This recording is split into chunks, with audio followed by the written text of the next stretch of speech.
So guys finally ऊपर पहुंच चुके हैं। ये अभी और भी थोड़ा दूर का सफ़र, फिर क्या कर रहे हैं, ज़िंदगी है। ज़िंदगी का मतलब तो सफ़र है, सफ़र तय करना। और ये सफ़र जब तक लोग ज़िंदा रहते हैं तब तक ये सफ़र बरकरार रहता है। जब मौत आ जाती है, every soul will test death, ताकि every soul will test death, इसको कुल्लू नफ्सिन ज़ाइक़तुल मौत बोला जाता है। और हर जानवर जिसको मौत का मज़ा चखना है।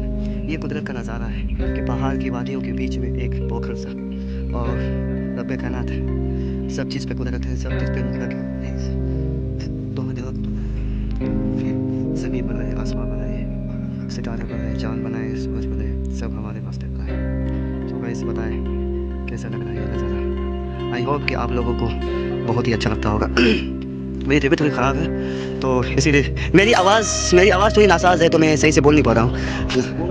तो ये ऊपर आइसक्रीम वाली भी दुकान है, तो ये पता नहीं आइसक्रीम वाली दुकान ऊपर कैसे आई होगी, क्योंकि हम लोग काफ़ी लंबा सफ़र तय करके ऊपर तक तो पहुँच चुके सफलतापूर्वक, लेकिन आगे का नहीं पता है कि आगे का क्या होगा।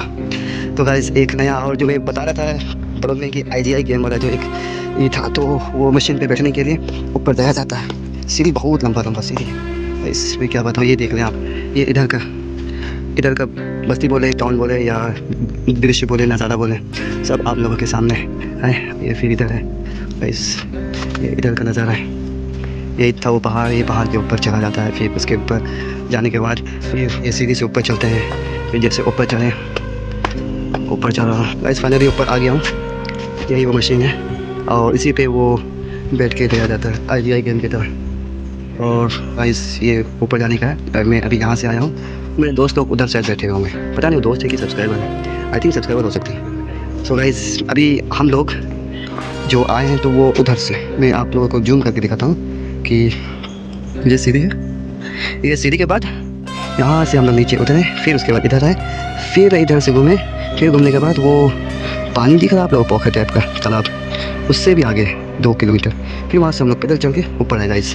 तो ये मिनी ब्लॉग माने या शॉर्ट ब्लॉग माने, तो आप लोगों का सपोर्ट रहा तो फिर मैं इससे बड़ा ब्लॉग शूट करूँगा, एडिट करूँगा, फिर आप लोगों के सामने से पेश करूँगा। तो फिर आप लोग बताएं कि कैसा लगा। अब मैं नीचे जा रहा हूँ गाइस, गर्मी बहुत है और टाइम हो रहा है अभी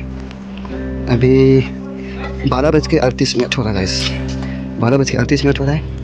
ये टावर था, इसी टावर पे चढ़ के लोग ऊपर जाते हैं। और ये टावर के बाद ये इधर का नज़ारा होगा, ये ऊपर मशीन अभी भी है। मशीन के बाद फिर उसके बाद यहाँ से ऊपर जाया जाता है, और फिर मिनी ब्लॉग अभी इंटरवल हुआ है। फिर उसके बाद मैं आप लोगों को दिखाता हूँ एक नया नज़ारा आप लोगों के सामने थोड़ा पाया। तो गाइस एक नया जगह पे जा रहा हूँ, मतलब ऊपर ही है। मैं इधर का कुछ दिखाता हूँ आप लोगों को, कुछ यादें ज़िंदा होंगी। एक चाची आ रही इधर से, और फिर ये इधर का जंगल ही जंगल है, और ये पहाड़ है। पहाड़ देख के आपको क्या लगा कि मैं बाहर आ चुका हूँ, गाइस। मैं क्या बताऊँ, ये पहाड़ है, पहाड़ के बाद ये भी कुदरत का एक नज़ारा है कि पहाड़ है, सपोर्ट नहीं है कोई चीज़ का, फिर भी जब कर्म होता है तो हालात बदल जाते हैं। और दुनिया में मुझे जितना भी मिला सब कुछ ये मेरी माँ की दुआओं का सिला है। अगर आप लोग भी कामयाबी के रास्ते पे चलना चाहते हैं तो मेहनत करें, और अल्लाह और उसके रसूल सल्लल्लाहु अलैहि वसल्लम पर ईमान लाएं, और उनका जो कहा है वो कहा पे कायम रहें। और मेरे प्यारे आका सल्लल्लाहु अलैहि वसल्लम की आंखों की ठंडक नमाज है, तो नमाज कायम करें, वक्त पे अदा करें, तो फिर दुनिया आपके कदमों में होगी। जैसे मैंने जो चैनल का नाम लिखा है, मैंने जो चैनल का नाम रखा है, मेंशन जो किया है PRR@PRR_123। इसका मतलब होता है कि P for pare, R for rest, R for race. अब मैं इसको बताता हूँ इसका मतलब क्या है। परे का मतलब इबादत, और रेस्ट का मतलब आराम, और रेस्ट का मतलब भागो। और यही बात आज से 1500 साल पहले प्यारे आका सल्लल्लाहु अलैहि वसल्लम ने फरमाया था कि नमाज मेरी आंखों की ठंडक है, नमाज नहीं छोड़ना। दुनिया में कामयाबी चाहिए तो नमाज़ कायम करें, और नमाज़ पढ़ने के बाद, नमाज फजर के बाद दुनिया की तरफ फैल जाए। यानी यही बात कुरान शरीफ में भी कहा जा रहा है कि नमाज़ पढ़ो, आराम करो, फिर दुनिया की तरफ फैल जाओ।